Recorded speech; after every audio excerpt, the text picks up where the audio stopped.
ওই ডক্টর ইউনূস সাহেব সেই প্রথম ওনার বিরুদ্ধে 600 কোটি টাকা ট্যাক্স জমা দেওয়ার মামলা ছিল, উনি সেই মামলাও খারিজ করেছেন, ট্যাক্সও মাফ করে নিয়েছেন। আপনারা কিভাবে জনগণকে মুখ দেখান? আপনাদের তো সেখানে লজ্জায় ওই ঘর থেকে বেরোনো উচিত না। ওই সিআইপি, ওই সেখানে ওয়াবদার অফিসের এক্সিএন, উনি সেখানে আমাকে আমন্ত্রণ জানাচ্ছেন। আমি বললাম যে আমি একা আপনার সাথে দেখা করব না। এখানে পানি কেন বেরোচ্ছে না? তাই যে 24 ঘন্টা আমি পাম্প চালাচ্ছি, 4টা 12 ঘন্টা আমি গেট চালাচ্ছি, তারপরে পানি নামে না কেন? ওই পাম্পের ক্ষমতা নাই। যে পাম্পের ক্ষমতা নাই, এখানে আমি কি করব? কৃষকের কি করণীয়? সরকারের কাজ, আপনাদের কাজ। তা আপনারা সরকারের এখানে বসে আছেন কেন? চাকরি ছেড়ে যান। ডক্টর ইউনূস কি করেছেন জানেন?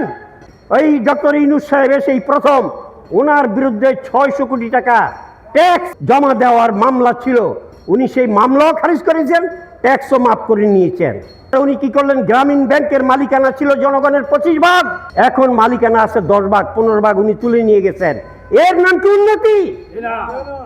তারপরে সেখানে ওই জাপানের লোক পাঠাবেন, সেই টাকা দোকানের লোক পাঠাবার যে লাইসেন্স, সেইটা ওনার প্রতিষ্ঠানের নামে করছেন। ইলন মাস্ক একজন ধনকুব, তার যে স্টারলিংক নামে সেখানে আরো দ্রুত গতি সম্পন্ন একটা ইন্টারনেট কোম্পানি আছে, সেই কোম্পানির মালিকানা এজেন্ট সেখানে ডক্টর ইউনূস সাহেব তার নিজের নাম প্রতিষ্ঠানের নামে আনছেন। মানে কি? তাহলে কিসের আপনি সুবিচার করতে আসছেন? কিসের সংস্কার করবেন? কিসের ন্যায় বিচার প্রতিষ্ঠা করবেন? আপনি নিজেই তো দুর্নীতিতে নিমজ্জিত।